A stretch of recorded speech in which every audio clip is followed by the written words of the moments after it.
जैन धर्म जो है ऋषभदेव भगवान के द्वारा चलाया गया।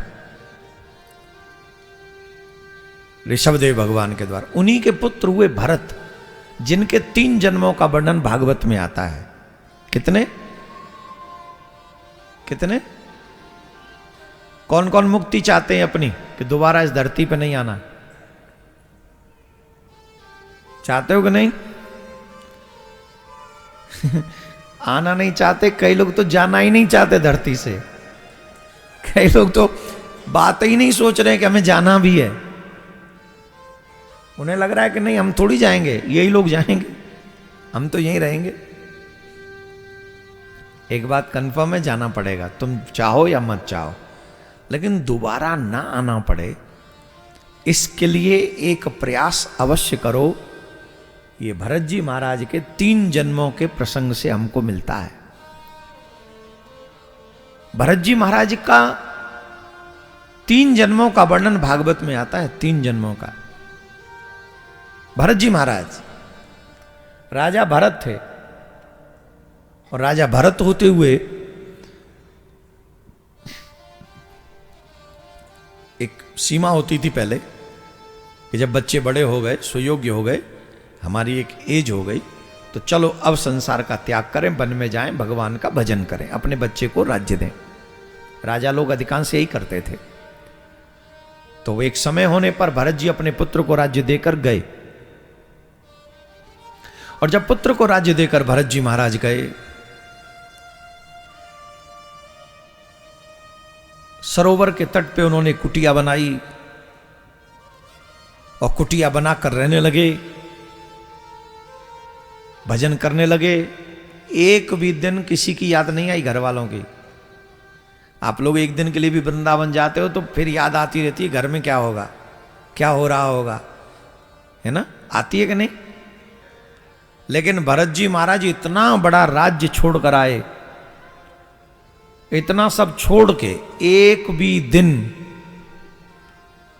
न रानी की याद आई, न महल की याद आई, न किसी की याद आई, कुछ नहीं। ये सब तो ठीक था, पर हुआ क्या? एक दिन एक मृगी जल पीने के लिए आई। उन्हीं की कुटिया के आगे सरोवर थी, सरोवर में एक मृगी जल पीने के लिए आई, और जब वो जल पी रही थी, वो गर्भ से थी, वो गर्भिणी थी, जब वो जल पी रही थी तो उसी समय कहीं से सिंह के दहाड़ने की आवाज सुनी, और उसकी आवाज को सुनकर वो डर गई, और डर की वजह से, भय की वजह से उसका प्रसव पीड़ा प्रारंभ हुआ, और उसके गर्भ से वो मृग का बच्चा जन्म ले लिया, और वो डर नहीं समाप्त हुआ था, इसलिए सरोवर में कूद गई। सरोवर में ज्यादा देर तैर नहीं सकी, इसलिए वो मर गई। और ये सारा दृश्य भरत जी देख रहे हैं।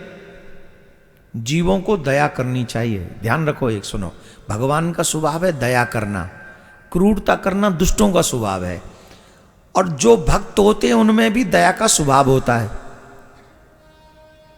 समाज में कई प्रकार के लोग रहते हैं। एक दयावान होते हैं क्योंकि वो भगवान को मानने वाले होते हैं।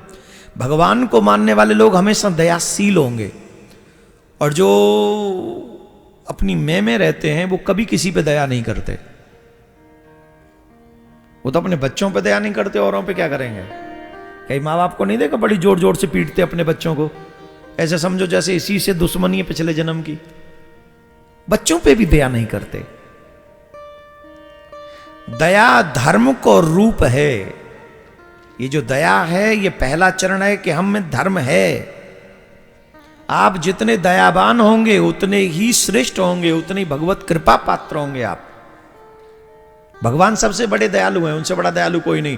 पूरे 84 लाख योनियों में हम भटकते रहते हैं, कभी भगवान की याद नहीं करते, लेकिन एक जन्म में भी अगर हम भगवान के टोटली सरेंडर हो जाएं तो 84 लाख योनियों के पापों को भूल जाता है भगवान, और वो हमें क्षमा कर देता है, क्योंकि उसके अंदर दया है। क्या है उसके अंदर? जोर से बोलो। और वो भरत जी किसके भक्त हैं? भगवान के। तो उन्हें आ गई दया किस पे? मृग के बच्चे पे। मां मर गई है इसके, मां मर गई है इसकी, अब इसका लालन पालन कौन करेगा? ये तो बेचारा तड़प तड़प के मर जाएगा भूखा प्यासा। तो भरत जी को दया आई और दया में उस मृग के बच्चे को अपनी झोंपड़ी में ले आई। आप लोग भी दो चारों को पाल लिया करो, ज्यादा नहीं पाल सकते तो दो चारों को नहीं, घर नहीं ला सकते तो वहीं रोटी दे दिया करो। जैसे नहीं कोई सड़क पे रहते हैं, कोई इधर रहते हैं, जरूर एक आध का पालन करो, भगवान तुम पर दया जरूर करेगा। सिर्फ अपने बच्चों के लिए मत पर इकट्ठा करो, कसम से ये बच्चे तुम्हें नरक ले जा सकते हैं। लेकिन जिससे तुम्हारा कोई रिश्ता नहीं, अगर उसकी सहायता तुमने की है ना, वो एक सत्कर्म तुम्हें ठीक ठाकुर जी के पास पहुंचा देगा, गोविंद का बना देगा। किसका बना देगा माय डियर? अब वो बोले बच्चों को पालो पोसो, बड़ा करो, पढ़ाओ लिखाओ, अच्छा सा ऑफिसर बनाओ, ऑफिसर भी ऐसा बनाओ जो धर्म को आगे बढ़ाए, जज बनाओ जो धर्म के पक्ष में निर्णय दे, नेता बनाओ जो बढ़िया सा कुर्सी पे बैठ के हमारा जो है सनातन के हित में काम करे, बिजनेसमैन बनाओ इतना बड़ा कि महाराज पूरे विश्व में नाम हो। लेकिन इतना बड़ा बिजनेसमैन हो कि जब बिजनेसमैन हो तो सिर्फ धर्म के, हमारे बिरला जी का नाम सुना है आपने? मैं आज तक नहीं मिला लाइफ में उनसे, पता नहीं मिलना हो भी पाएगा कि नहीं, इस जन्म में तो नहीं हो पाएगा शायद, पर मैं कभी भी बिरला जी को नहीं भूलता। क्यों नहीं भूलता? इस देश में एक भी बड़ा शहर ऐसा नहीं है जहां बिरला जी ने अपने धन से भगवान के विशालकाय मंदिर नहीं बनाए हों। यह सही मायने में बिजनेस है, जो धन के साथ साथ धर्म को आगे बढ़ाए, लोगों की बुद्धि शुद्ध करे, ऐसे स्थान का डेवलपमेंट करे।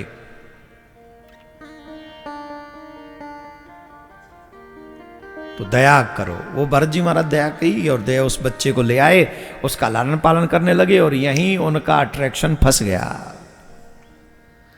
दया होना अलग बात है, लेकिन उसमें लिप्त हो जाना अलग बात है। उनका मन उसमें लग गया।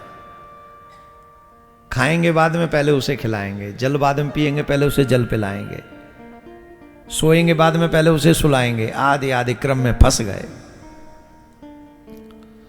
एक दिन मृगों के समूह को देखकर वो बालक मृगों के साथ चला गया।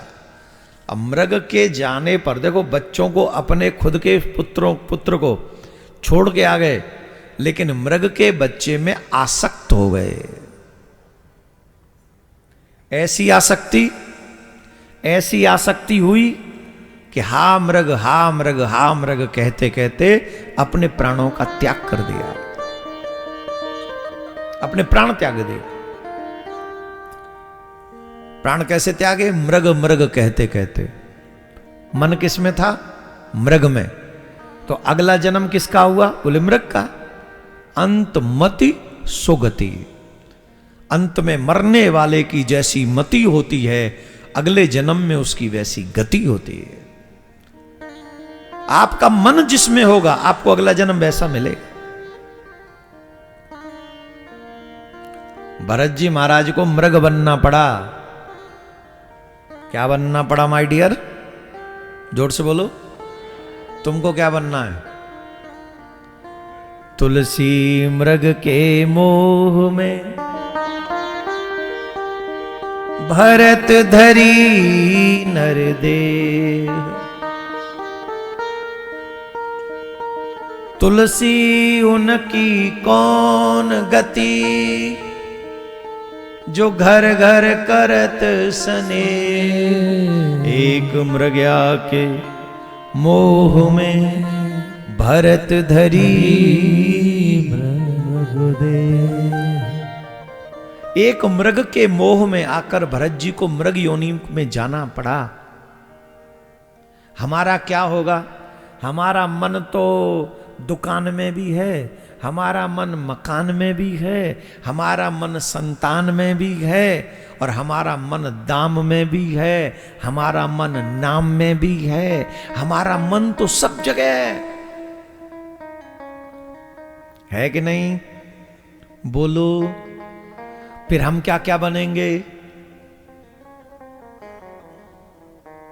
बोलो, क्या क्या बनना पड़ेगा? अब ये कहो कि हमारे ऊपर ये रूल नहीं चलता, तो तुम्हारी मूर्खता है। तुम मनुष्य हो, ये रूल भगवान का है।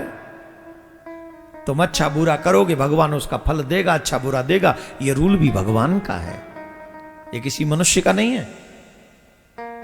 ये सारे रूल्स भगवान के हैं।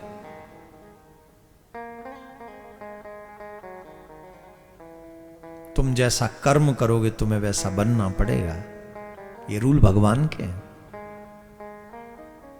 तो भरत जी महाराज की इस कथा से हमें यह सीखने को चाहिए कि जब जीवन विश्राम की ओर, संध्या की तरफ जा रहा हो, साधु कैसा होता है, कल्याण का मार्ग चाहने वाला कैसा होता है, भक्त कैसा होता है? बोले सूर्य की तरह। बोले सूर्य की तरह कैसे? बोले जब सूर्य उदय होता है ना, तब भी उसका स्वभाव ताम्र स्वभाव होता है, ताम्र कलर होता है, और जब अस्त होता है तब भी उसका ताम्र होता है, स्वभाव सेम होता है।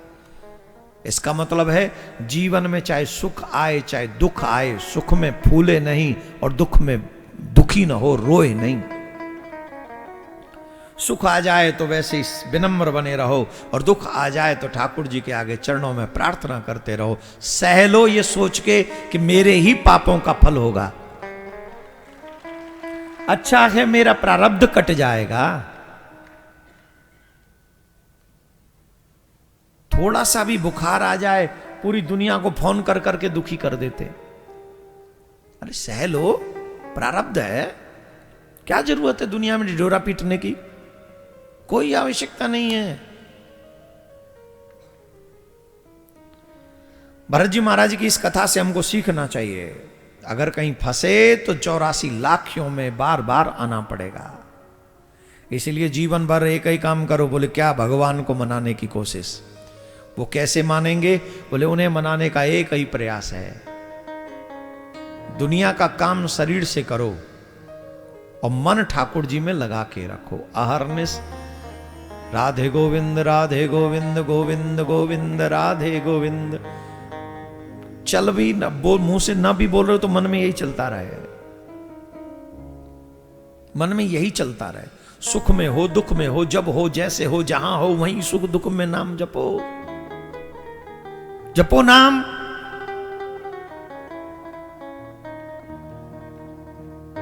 अच्छा होगा, भला होगा, लाभ होगा।